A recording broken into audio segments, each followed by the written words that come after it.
Okay, now let's talk about second coming. Ang second coming po, that's the grandest day in history sa kasaysayan ng mundo.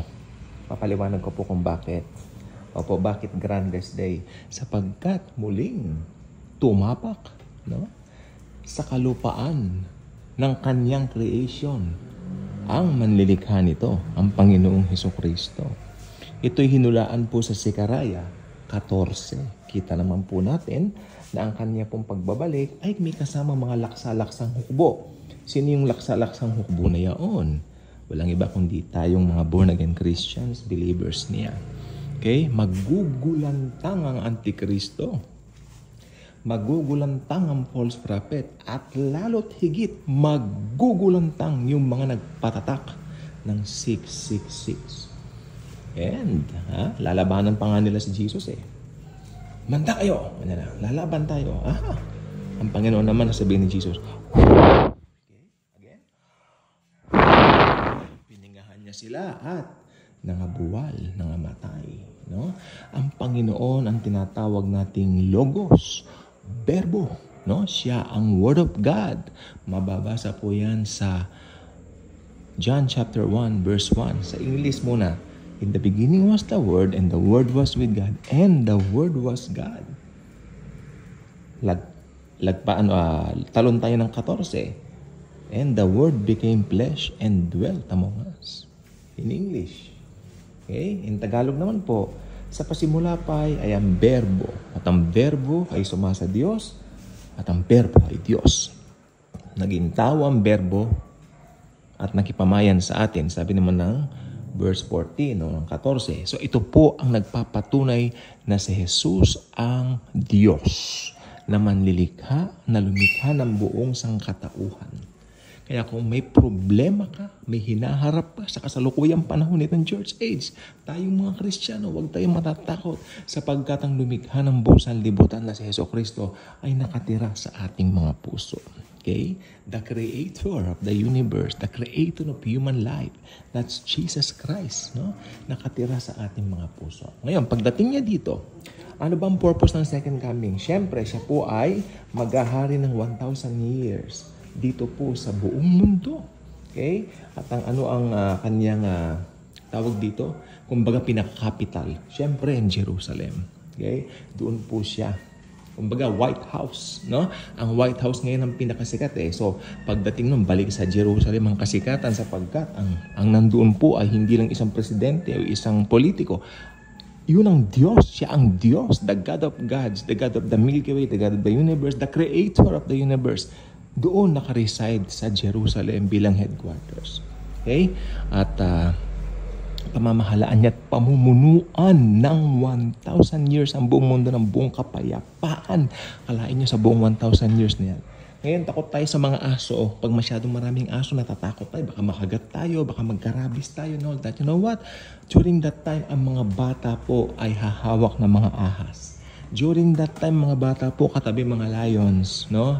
Ang mga bata may katabing mga tuta, maski kagat-kagatin sila, no problema, walang rabies, no? Dahil buong kapayapaan po at nakakulong si Satanas sa pit during the 1,000 year of the Lord Jesus Christ here on earth. Okay. So ang 1,000 years na pagre-reign ni Jesus ay isa po sa kinasasabikan din natin mga mananampalataya. Okay? Siyempre, ang buong earth during that time, I believe, punong-puno ng kapayapaan at punong-puno ng magagandang bagay. No? At naniniwala po ako para po sa akin, ang perspektibo ko, makikita natin dito sa buong 1,000 years, ibabalik niya mga puno na pinutol, no? Magiging, kumbaga parang wow, talagang wonderland. Parang ganun ang dating. Kasi ngayon, puro tayo mga buildings, mga ganyan. Pero I believe sa millennial rin niya, puro tayo yung parang mga puno, mga ganyan, yung parang, hindi ba tuwan-tuwa tayo pag nakakita tayo sa mga page ng mga luma, yung mga nasa bukid, mga ganyan, basta clean and green. I believe that's clean and green. 1,000 year niya mapayapa. Paraiso ang dating. Kasi inirestore lang niya yung Garden of Eden, parang ganun ang dating, naniniwala po kung ganun po. While yung iba naniniwala magiging modern daw, well, that's their belief, no? Pero ako naniniwala po, mas napipicture ko yung kapayapaan na ganyan, yung clean and green, no? May rainbow. Yeah, mas maganda po yun. Kasi tapos na yung sistema ngayon eh, di ba? Para i-ano mo pa yung ganon. So, ayan, yan po naman. Yan ang mangyayari. So, maganda ang second coming ni Jesus. At bilang believers ni Christ, meron tayong peace. Go? Even dito sa kasalukuyang panahon natin, actually, may mga pinagdadaanan po tayo. Ako kahapon may pinagdaanan po.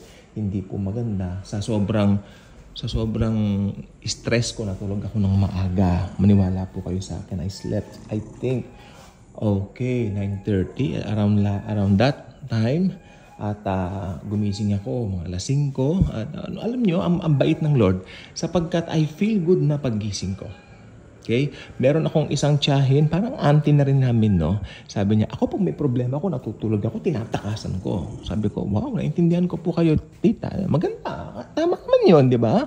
Kasi, ba't mo, di ba, kung may stress ka, magkakasakit pa, sabi niya, paggising ko, I feel good, I feel better.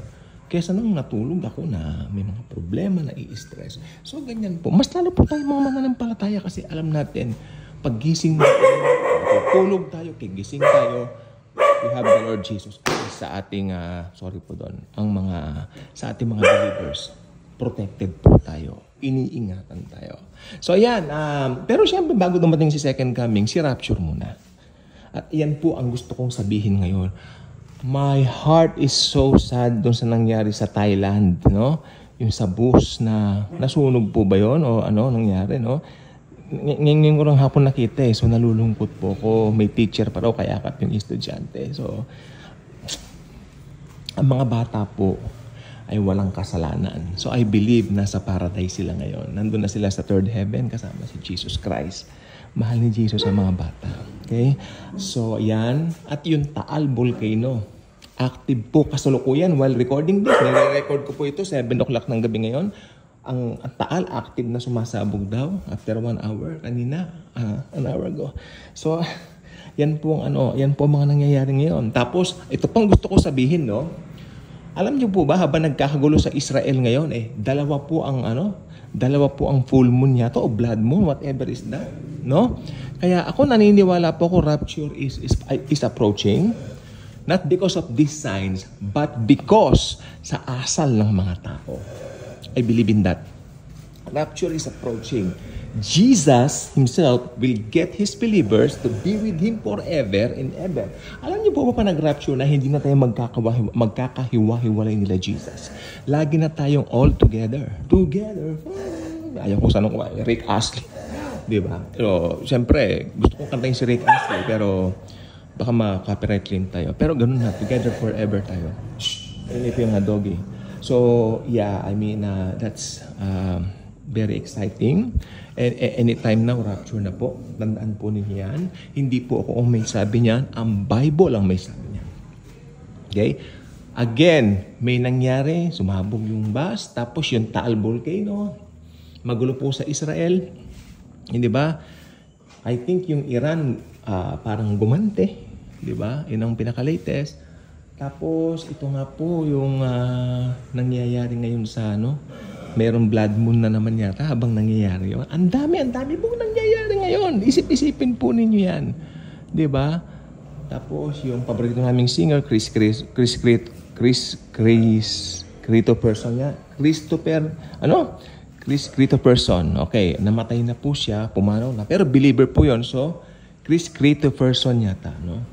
So, siya po ay nasa heaven na po. Kasama na po ni Lord Jesus. Believer po yun. So, pag ang pumanaw, believer, wala tayong problema dyan. Mararapture din po yan. Diba? Magpapalitan ng bagong katawan po. So, yan po nangyayari ngayon. Ha? So, marami pong naniniwala, malapit na po ang rapture. Even maka itong October na po. Diba? Malapit na po kasi yung Feast of the Tabernacle nila. So, this October na po yun. So, maaring dumating na raw po sa tabernacle. So, alam niyo ba yung tabernacle? Ibig sabihin nun, dwelling. Di ba? So, si Jesus nag-dwell dito ng 33 years. So, baka mag-dwell uli siya rito through the rapture para i-dwell na po niya tayo doon sa kanyang presence forever. Okay? Let us welcome Jesus with a smile. Welcome, Jesus. Naway mag-rapture na po, Lord Jesus. Kunin mo na kaming mga believers mo.